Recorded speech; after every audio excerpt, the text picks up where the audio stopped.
Bonjour à tous. C'est une joie d'être là pendant ces festivités de Noël et de fin d'année.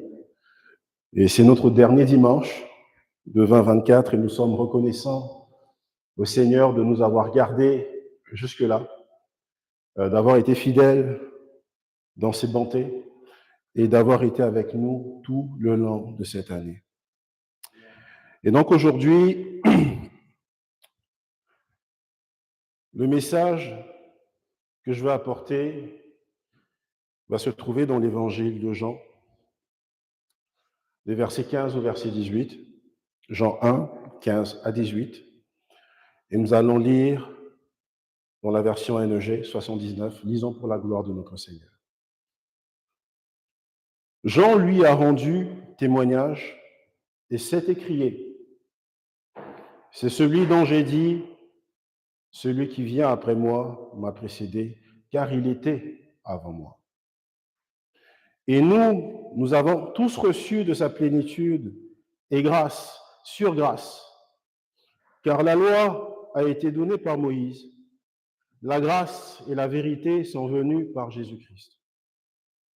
Personne n'a jamais vu Dieu, Dieu le Fils unique, qui est dans le sein du Père, est celui qui l'a fait connaître, parole du Seigneur. Amen. Chacun d'entre nous a déjà eu, dans sa jeunesse, un héros, un modèle. Personnellement, quand j'étais enfant, on avait cette bande dessinée qu'on appelait Dragon Ball Z. Et mon héros principal, c'était Son Goku. Mais il était tellement fort que pour moi, je voulais avoir cette force-là, le ressembler. Et dernièrement, j'ai appris que celui qui avait créé cette bande dessinée était décédé. Donc en effet, le personnage aussi est mort avec lui. Donc c'est un modèle, en effet, qui meurt. C'est un modèle qui n'est pas éternel. Est-ce que les modèles que nous avons dans le monde sont les modèles que nous devons suivre? Et c'est ce même esprit-là qui est évident chez Jean, lorsqu'il présente Jésus-Christ. Il se réfère fréquemment à Jésus comme le Fils unique de Dieu. Et il utilise le mot unique, du grec monogénéis, unique en son genre, on peut dire.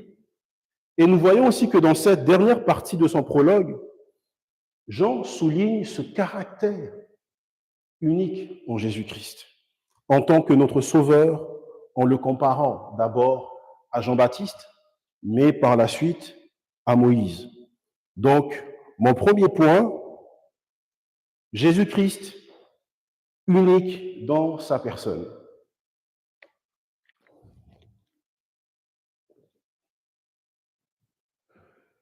Jean raconte ici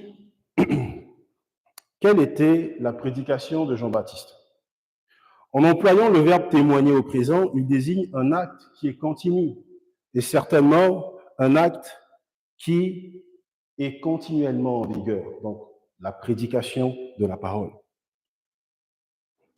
De la même manière, il emploie aussi le verbe s'écrier pour indiquer ici dans le verset 15 que la prédication de Jean-Baptiste n'était en aucun cas obscure ni ambiguë, parce qu'il prêchait la parole. Et ce n'était pas uniquement dans un cercle de personnes, mais c'était un ministère qui était public.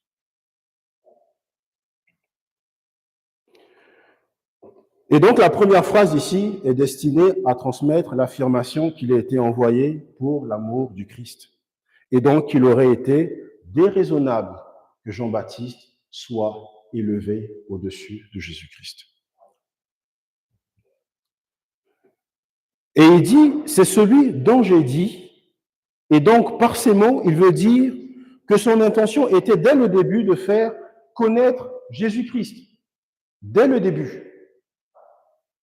C'est qu'il est venu dans ce monde, il est venu avant Jésus, dans le but de faire connaître Jésus-Christ. et que c'était le but de son ministère public, car il n'y avait pas d'autre moyen pour lui de s'acquitter de sa fonction d'ambassadeur, d'appeler des disciples de Jésus-Christ qui venaient tous après lui. Et donc, pour nous, il serait difficile de trouver un leader spirituel dans la personne déjà de Jean-Baptiste.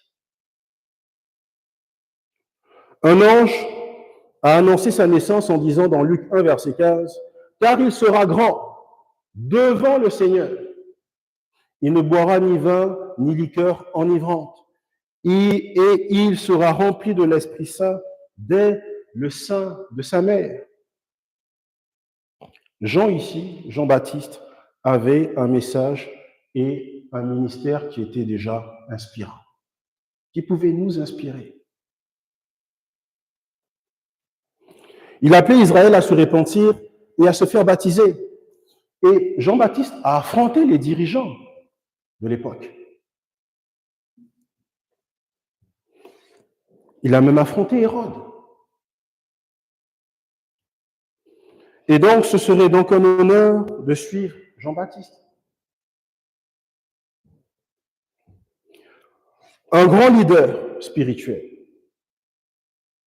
Pourtant, selon Jean-Baptiste lui-même, il n'était pas le sauveur. Au verset 15, nous lisons, Jean lui a rendu témoignage. Et c'est écrié, « C'est celui dont j'ai dit, celui qui vient après moi m'a précédé, car il était avant moi. » Jean explique que bien qu'il soit né avant Jésus et qu'il ait commencé son ministère en premier, Jésus est supérieur et plus grand que lui. Parce que Jésus-Christ est unique. Par rapport à la manifestation publique, Jésus-Christ est donc venu après Jean-Baptiste. En reconnaissant que Jésus était là avant lui, Jean souligne ici la préexistence éternelle de Jésus. Il était plus grand et digne de plus d'honneur que Jean, tout simplement parce qu'il était là avant Jean et il existait avant. Depuis le début, parce que nous avons vu au début du prologue qu'il était la parole. Jésus-Christ était la parole. Il existait de toute éternité avant Jean.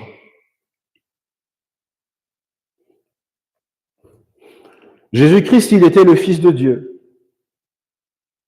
Il abandonne donc sa fonction à Jésus-Christ. Et comme le dit le proverbe, quand Jésus arrive, il lui remet le flambeau.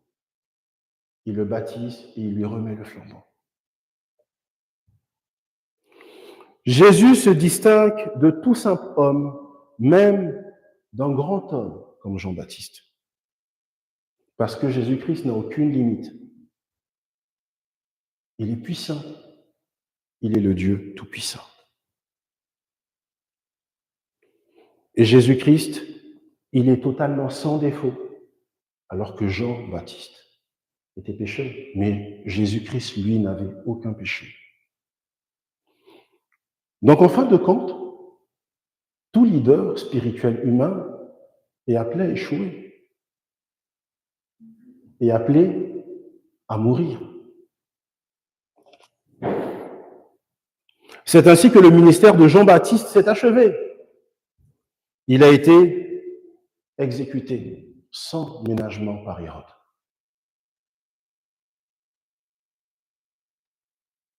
Mais le ministère de Jésus, lui, n'a pas été interrompu par la mort. Il est ressuscité des morts et il vit toujours. Et c'est notre Sauveur éternel. Et nous pouvons avoir pleinement confiance en lui. Nous pouvons pleinement nous envisager une vie avec Christ, l'avoir comme étant notre modèle ultime, que d'avoir des hommes, des créatures de Dieu comme modèle, parce qu'ils sont appelés à mourir et à disparaître. Jésus est vivant et il est là par sa parole et par le Saint-Esprit, et il est le seul sauveur dont nous avons besoin.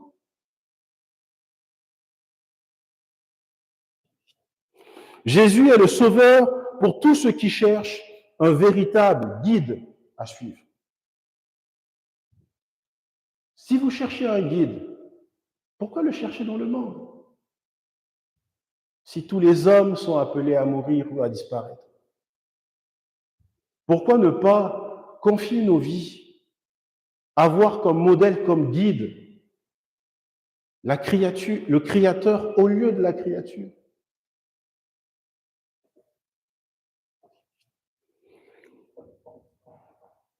Nous avons tous besoin d'un guide, d'un modèle. Nous avons besoin de quelqu'un en qui nous pouvons avoir confiance et que nous pouvons admirer, quelqu'un qui nous guidera dans la bonne direction. Et c'est Jésus-Christ qui nous guidera dans cette direction.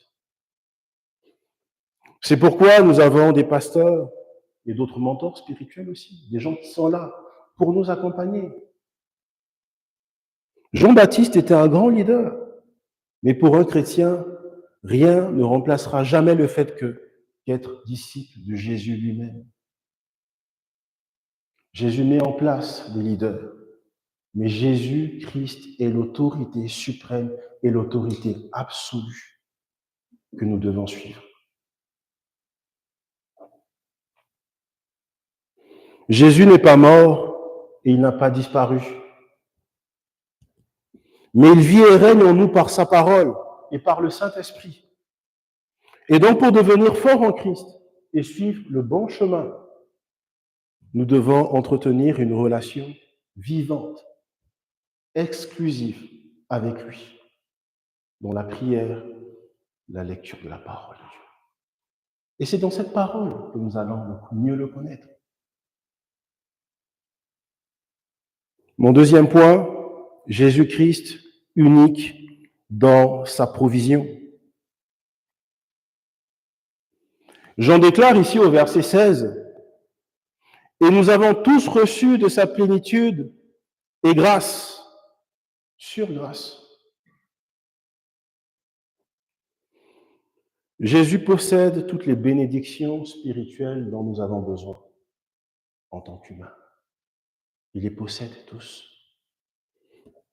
L'expression grâce sur grâce ici signifie sans nul doute une grâce après l'autre ou une abondance de grâce.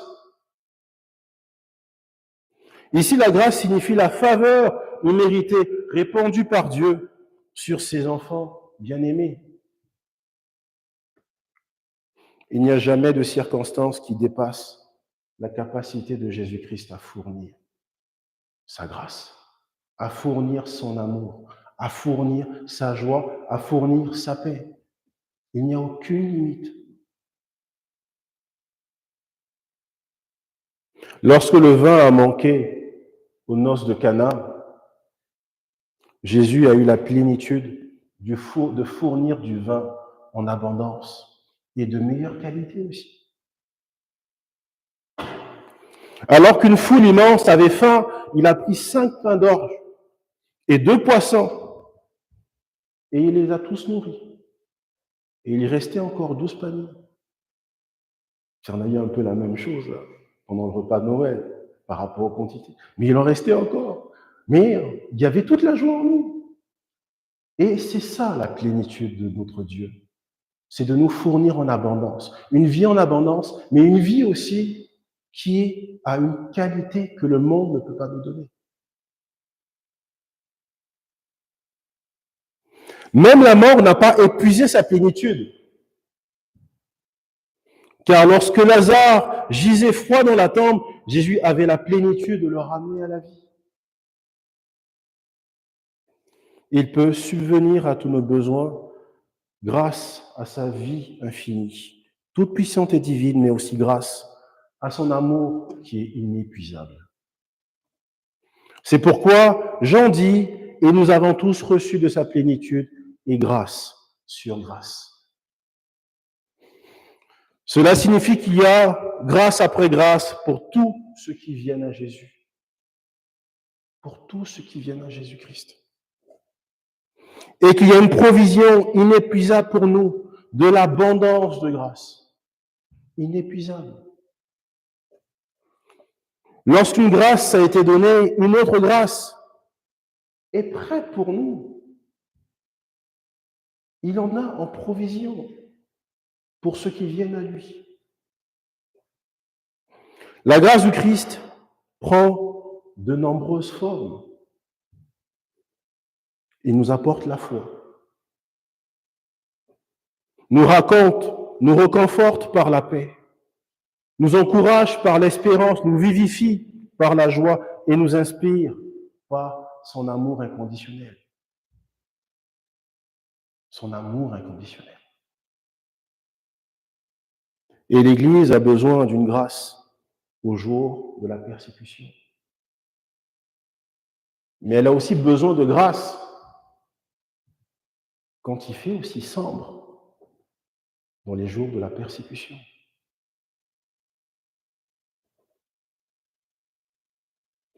Nous avons besoin d'une grâce lorsque nous avons l'impression d'être au sommet, mais nous avons aussi besoin d'une grâce lorsque nous avons l'impression d'être au fond du trou. Jésus-Christ n'existe pas seulement lorsque tout va bien. Même dans la difficulté, il est là, il nous secourt. Il vient à notre soutien si on fait appel à lui. Dans de terribles épreuves, difficiles, dans les découragements, dans la perte d'un être cher, c'est Jésus-Christ qui nous donne la force d'aller de l'avant, de comprendre que nous sommes de passage ici sur terre, que nous sommes dans le monde, mais nous ne sommes pas du monde, mais que nous marchons vers la Jérusalem céleste. Non seulement Jésus possède toutes les grâces dont nous avons besoin, mais il nous les offre en quantité inépuisable. C'est pourquoi Jésus est le sauveur de tous ceux qui aspirent à être comblés. Le vide de nos âmes est comblé par la plénitude de la grâce. Tant de gens aspirent à toutes les richesses de ce monde matériel, au bonheur ultime, à la vie sans chagrin. Les gens aspirent même à ne pas vouloir affronter leurs difficultés.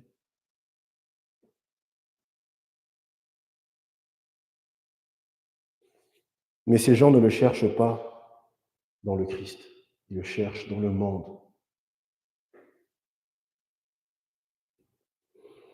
Lors de sa rencontre avec la Samaritaine, Jésus a montré un puits stagnant et l'a comparé à ce que le monde offre et à l'âme humaine. Dans Jean 4, verset 13, il dit « Quiconque boit de cette eau aura encore soif. » Quiconque boit de cette eau aura encore soif. Tous les plaisirs de ce monde ne seront jamais suffisants par rapport à la plénitude que Jésus-Christ nous donne, par rapport à la joie, à la paix que lui nous procure. C'est la vérité, car rien dans le monde ne satisfait vraiment l'âme des hommes et des femmes créés par Dieu. Le plaisir, le romantisme, même la célébrité, vous allez voir, tous ceux qui vivent une célébrité ont des insatisfactions, parce qu'ils veulent plus, ils veulent plus. Mais ils ne seront pas satisfaits dans ce monde. Parce que tout est éphémère dans ce monde.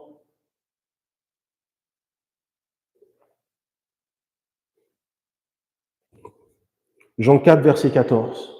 Mais celui qui boira de l'eau que je lui donnerai n'aura jamais soif. Et l'eau que je lui donnerai deviendra en lui une source d'eau qui jaillira jusque dans la vie éternelle. Amen. Que demander de plus? C'est Jésus-Christ qui nous donne cette satisfaction dont nous avons besoin. dans la joie, dans la paix, dans l'amour. La paix du monde est éphémère.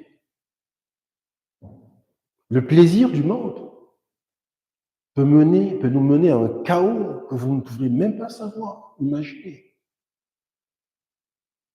Mais c'est Jésus-Christ qui nous fournit toute cette provision dont nous avons besoin. La paix, la joie, l'amour, la sécurité. En lui et en lui seul. Et la prise de conscience de cette vérité aura deux effets dans notre vie. Le premier, c'est que nous pouvons trouver la satisfaction en toutes circonstances, parce que notre plénitude en Jésus-Christ vient de lui. Grâce à notre relation avec le Christ et à sa grâce qui agit dans nos vies, nous pouvons avoir la joie, la paix et l'espérance.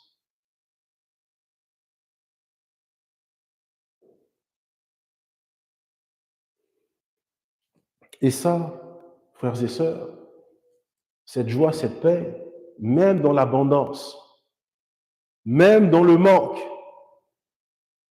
nous avons cette satisfaction en Jésus-Christ.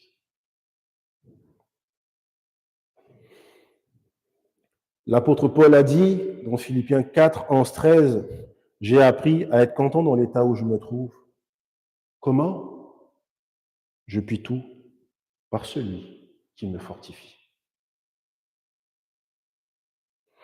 La seule chose que nous devrions vraiment désirer, c'est plus de grâce de la part de Jésus-Christ. Trop d'entre nous stagnons dans notre vie spirituelle.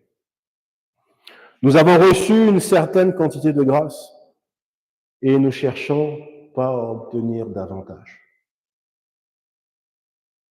Nous faisons juste le strict minimum avec le Christ. On vient à l'église, on n'a pas de vie de prière, on ne lit pas notre Bible. On vient, on rentre et on sort. On n'a pas de communion fraternelle. Mais Jésus a encore plus à nous donner. Si nous avons reçu la paix, il a encore plus de paix à nous offrir. Si nous avons reçu la joie, il a encore plus de joie à nous offrir. Si nous avons cette paix, même dans l'affliction,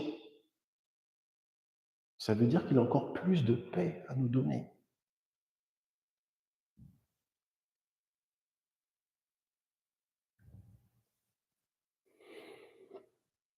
Par conséquent, au lieu de consacrer toutes nos prières et tous nos efforts dans l'amélioration de notre situation personnelle, que nos prières soient enrichies par cette demande de grâce. Demandons plus de grâce à notre Seigneur. Demandons de plus en plus de prendre du temps avec lui, afin qu'il puisse éloigner de nous les obstacles majeurs à notre vie de prière ou de communion constante avec lui. Lui, il est capable de le faire.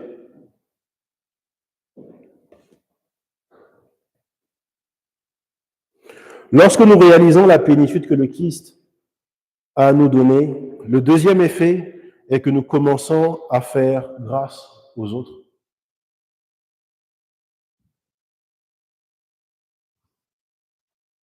Nous lisons dans Actes 4, verset 33, « Les apôtres rendaient avec beaucoup de force témoignage de la résurrection du Seigneur Jésus-Christ. Et une grande grâce reposait sur eux tous. » Il y avait une grande puissance et une grande grâce dans l'Église primitive.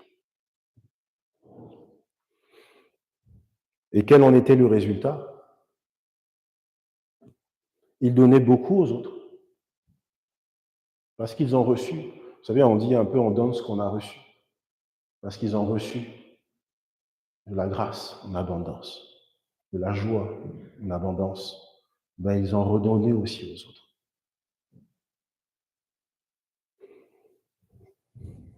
Ils donnaient leur argent, donnaient de leur temps, de leur prière, de leur témoignage. Au fur et à mesure que la grâce que vous recevez s'écoule vers les autres, plus de grâce viendra, puis plus de grâce et encore plus de grâce.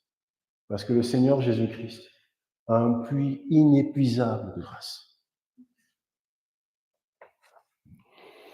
Kent Hughes remarque que telle est la différence entre les deux grandes mers d'Israël, la mer de Galilée et la mer morte. L'une d'entre elles, la mer de Galilée, est pleine de vie et de beauté, tandis que l'autre est stagnante et totalement stérile.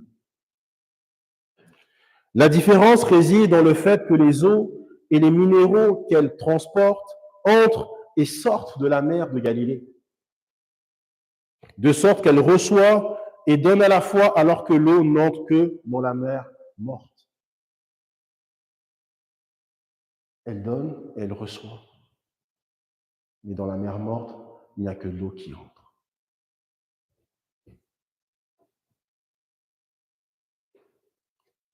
La façon d'abonder en grâce est de rechercher la grâce pour nous-mêmes et aussi de la donner aux autres. Nous ne manquerons jamais de grâce de cette manière car le Christ abonde en grâce. Nous avons tous reçu de sa plénitude, écrit Jean, grâce sur grâce. Martin Luther a dit « Cette source est inépuisable. Elle est pleine de grâce et de vérité devant Dieu. Elle ne tarit jamais, quelle que soit la quantité que nous y puisons. Elle demeure une source pérenne de toute grâce et de toute vérité. Un puits insondable et une fontaine éternelle. Plus on y puise, plus elle donne. » Frères et sœurs, tout ce que nous recevons en Christ se trouve résumé en un seul mot, la grâce. La grâce. Nous avons réellement reçu cette grâce. C'est un don extraordinaire, riche et surtout inestimable. Elle représente la bienveillance de Dieu à notre égard et toute l'œuvre merveilleuse qu'il a opérée en notre personne. Amen. Mon troisième point, Jésus-Christ unique dans ses ressources. En outre, Jésus est unique dans ses ressources particulières. Jean compare le Christ et ses ressources à Moïse et à ce qui est venu par lui. Nous lisons au verset 17, « Car la loi a été donnée par Moïse, la grâce et la vérité sont venues par Jésus-Christ. » Voici l'homme que Dieu a utilisé pour libérer Israël à Pharaon, Moïse. Il a conduit Israël vers la terre promise et par lequel Dieu a donné la loi, les 10 commandements. Donc, il avait une certaine position aussi devant son Dieu. Mais Jésus est plus grand. Jésus-Christ, notre Seigneur, il est plus grand que Moïse. Non seulement par sa personne et ses dispositions, mais aussi par les moyens de salut qu'il a apportés en venant dans notre monde, en se faisant chair et en mourant sur la croix pour nous donner le salut. Moïse a apporté la loi, mais la grâce et la vérité sont venues par Jésus-Christ. La loi n'était qu'une ombre des bénédictions spirituelles que nous retrouvons réellement dans le Christ.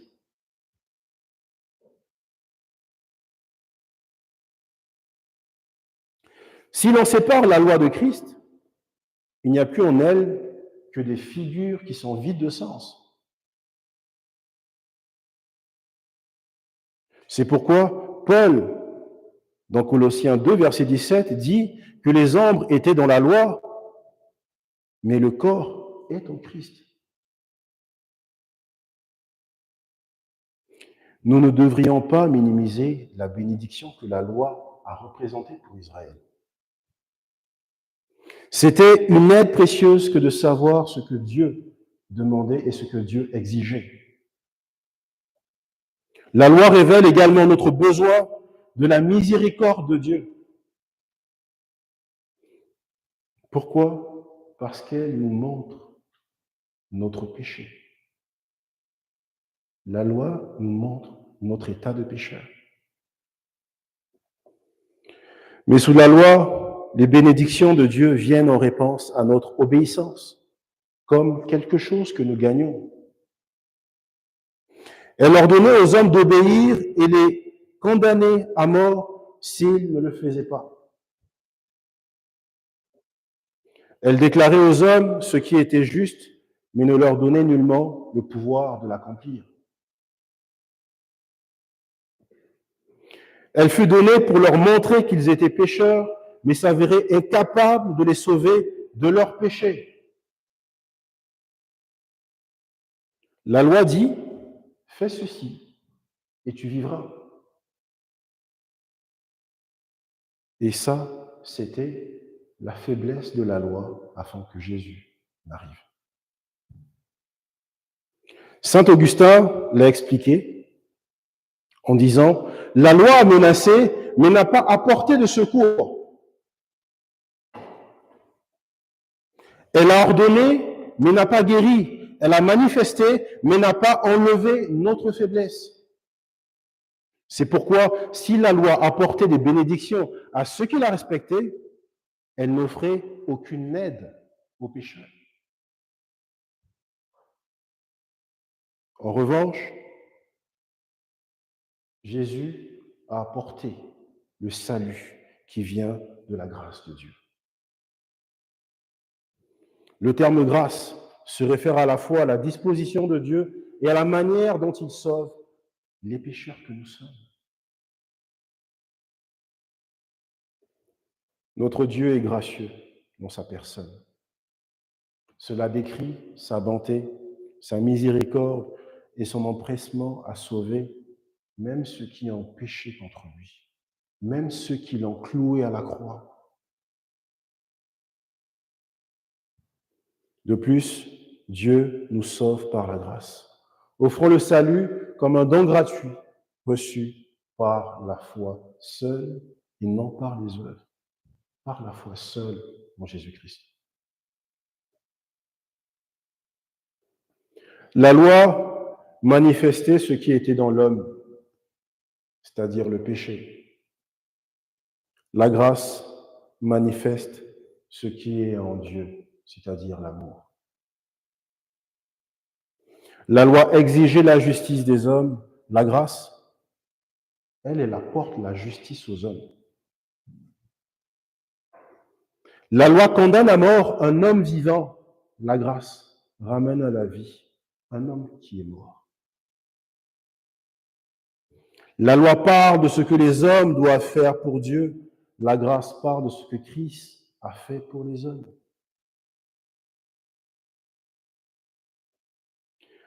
Notre besoin de grâce est si grand que même la loi de Moïse était accompagnée de promesses de grâce.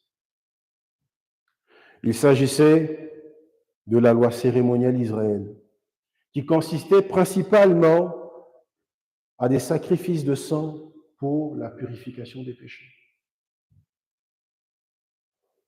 Il s'agissait d'images de la grâce que le Christ apporterait, et combien notre joie est grande maintenant que la grâce est venue par Christ, notre Sauveur.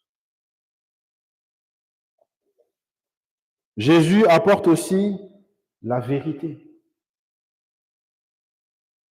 Moïse a enseigné la vérité de Dieu. Mais l'idée ici est celle du vrai ou du réel comparé au partiel et au symbolique. Alors que Moïse donnait la manne dans le désert, Jésus, lui, est le véritable pain de vie. Alors que Moïse a fourni un agneau sacrificiel pour signifier la promesse du pardon, Jésus, lui, il est le véritable agneau de Dieu.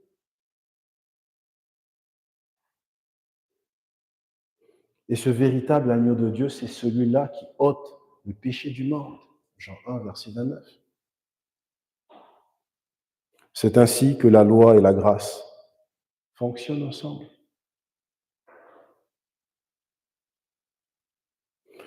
La loi donc a été donnée par l'intermédiaire de Moïse. La loi nous convainc de péché et nous envoie à la grâce qui est venue par Jésus-Christ. Jésus est le seul sauveur. Il est notre seul sauveur. Jésus nous libère de la culpabilité parce qu'il a porté cette peine, ce péché sur lui, sur la croix, à Golgotha. Il est mort de la pire des morts et pour nous donner la vie éternelle. Et cela signifie que nous sommes libérés de la misère que le péché engendre dans nos vies.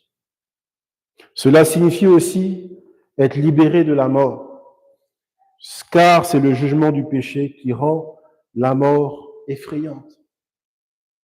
Seul Jésus peut nous libérer de la peine, du pouvoir, de la misère, de la mort du péché.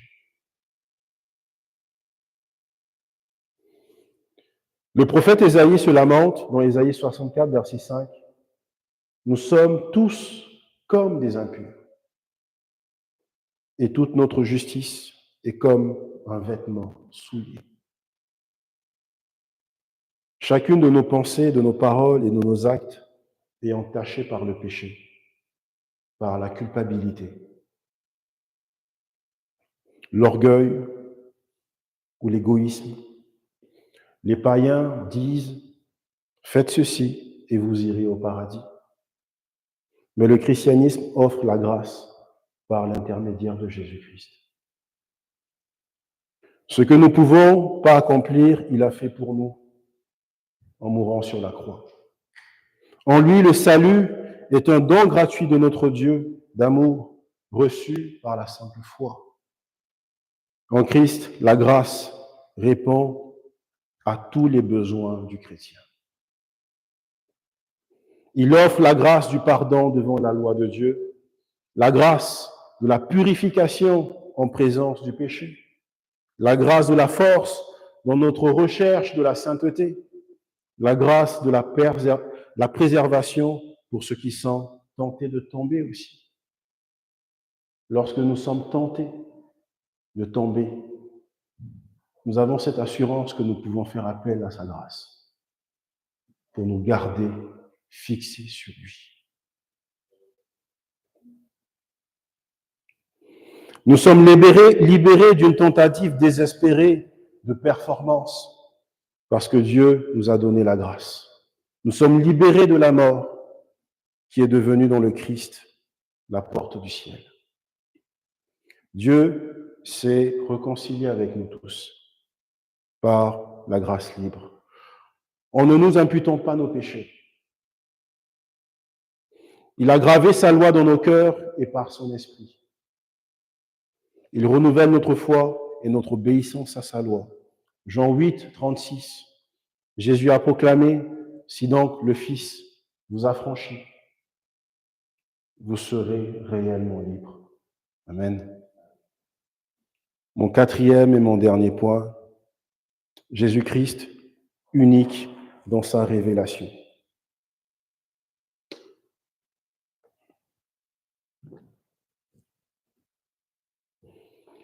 Jésus-Christ est unique en tant que notre véritable sauveur, en raison de sa personne divine. Comme on l'a mentionné, il existait même avant Jean-Baptiste. Il est l'alpha et l'oméga. Il existait depuis toujours, depuis le commencement.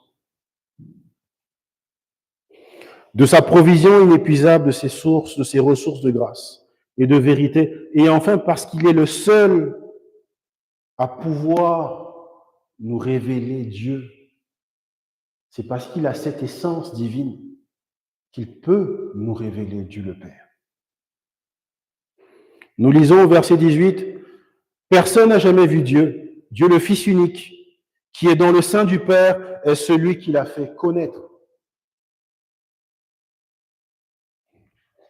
Et tout au long de l'Ancien Testament, des hommes et des femmes qui étaient pieux aussi ont aspiré à une connaissance intime avec Dieu. Ils ont voulu connaître Dieu. Mais Dieu ne pouvait être vu, car il habitait, comme l'a noté Salomon dans 1 Roi 8, verset 12, « L'Éternel a déclaré vouloir habiter dans l'obscurité. » Il ne voulait pas qu'on puisse le voir. Dieu ne possède pas de corps. Il est l'esprit et il est donc invisible. Même s'il est apparu à des hommes dans l'Ancien Testament sous la forme d'un ange ou celle d'un homme, ces apparitions ne révèlent pas comment Dieu est en réalité. Il s'agissait d'apparitions temporaires par lesquelles Dieu choisissait de parler à son peuple. Abraham a eu affaire à des anges et a vu Dieu comme un foyer ardent.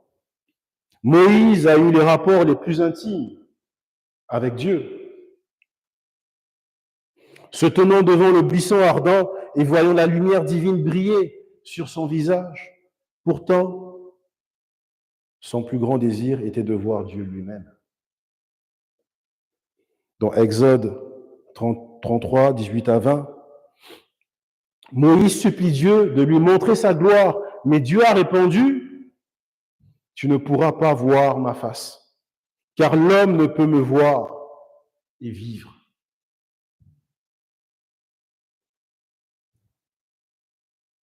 Jésus est venu révéler le Père.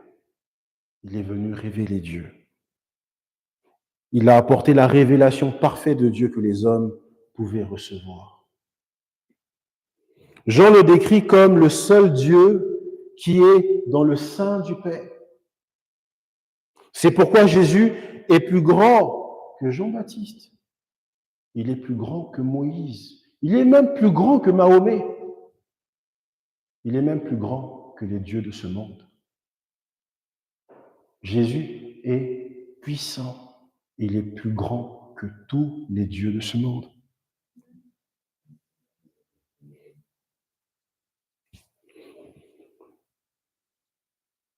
Jésus lui-même est Dieu et il est en communion intime avec Dieu le Père.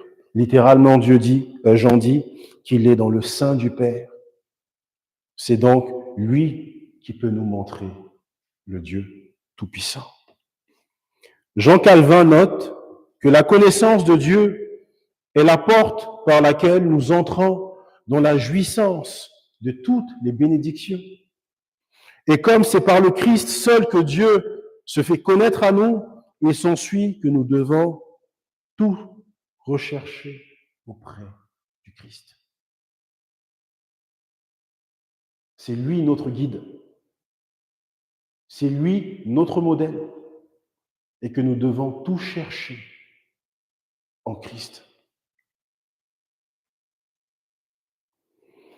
Alors, si Dieu doit être connu, il ne peut l'être que par quelqu'un qui possède déjà son essence divine et qui le connaît. C'est Jésus-Christ qui est cette personne. L'unique, son Fils unique, son Fils tout-puissant. En raison de ce qu'il est, le Fils de Dieu, il est avec Dieu et il est égal à Dieu. Il a pleinement révélé Dieu aux hommes. Quand les hommes virent Jésus, ils virent Dieu. Ils entendirent Dieu parler. Ils ressentirent l'amour et la tendresse de Dieu. Christ a pleinement fait connaître les pensées et les attitudes de Dieu envers l'humanité. Jésus-Christ est qualifié de manière unique pour révéler Dieu le Père.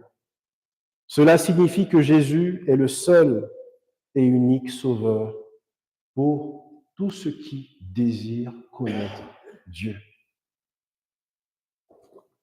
Le mot grec traduit par faire connaître, exégésato, nous donne le mot exégète. Un mot que les spécialistes utilisent en référence à l'interprétation de la Bible. Donc, nous exégétisons l'Écriture pour rendre pleinement compte de sa signification. C'est ce que fait Jésus. Jésus-Christ interprète. Il explique et il expose Dieu pour nous.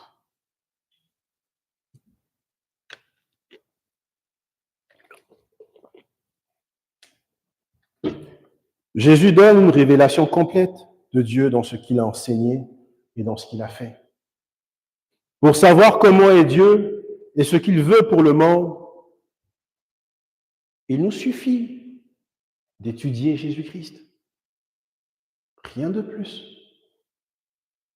Il nous suffit d'étudier sa parole.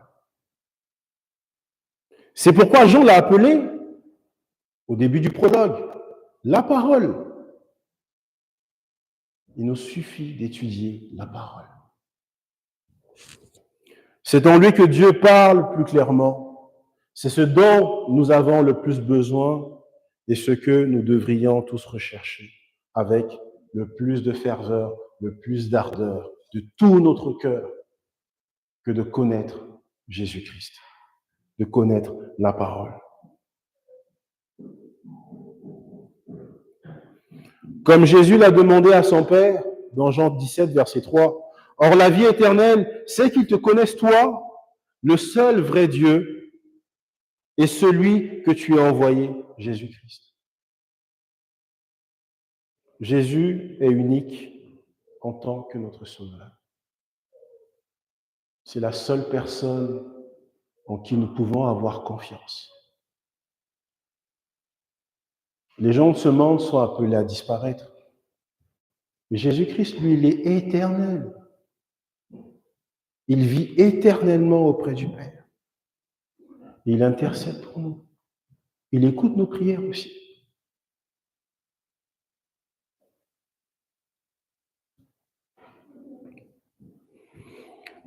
Jésus est le sauveur de tous ceux qui cherchent un véritable guide à suivre. Jésus est le sauveur de tous ceux qui sont vides et aspirent à être remplis, car nos âmes sont faites pour être remplies de rien de moins que de Dieu.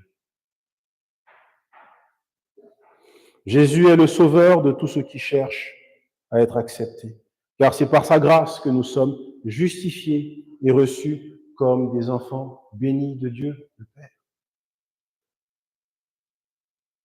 Et Jésus est le sauveur de tous ceux qui réalisent que notre plus grande gloire est de connaître Dieu. Pour tout cela, Jésus est le seul et unique sauveur. En cette fin d'année, et dans ces moments de joie, de célébration de la Nativité, la question qui ressort de ce message, est-ce que Jésus-Christ est votre sauveur? Est-ce que Jésus-Christ est votre unique sauveur? Amen. Amen. Oh, je suis inquiété. Jésus-Christ est notre unique sauveur. Il le sera si vous lui faites confiance maintenant. L'évangile de Jean promet, dans Jean 3, 36, « Celui qui croit au Fils a la vie éternelle. » Celui qui croit au Fils a la vie éternelle. Si vous avez fait confiance à Jésus, que vous puissiez vivre pleinement pour lui. pour son honneur, et que vous puissiez aussi vivre pour le royaume de Dieu. En Jésus-Christ, nous ne sommes pas du monde. Nous sommes dans le monde, c'est vrai, mais nous ne sommes pas du monde. Nous marchons comme des pèlerins vers la Jérusalem céleste. Et c'est pourquoi, cherchant avant tout la justice de Dieu et le royaume des cieux. Matthieu 6, 33-34. Cherchez premièrement le royaume et la justice de Dieu, et toutes ces choses vous seront données par-dessus. Ne vous inquiétez donc pas du lendemain, car le lendemain aura soin de lui-même. À chaque jour suffit sa peine. Cherchons le royaume de Dieu avant tout. Ce monde passera, toutes les richesses de ce monde passeront. Nos autorités aussi passeront. Ils mourront.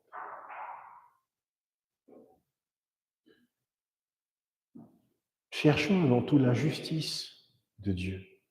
Cherchons le royaume de Dieu. Faisons donc nôtres les mots par lesquels l'apôtre Pierre a conclu sa deuxième épître, dans 2 Pierre 3, verset 18.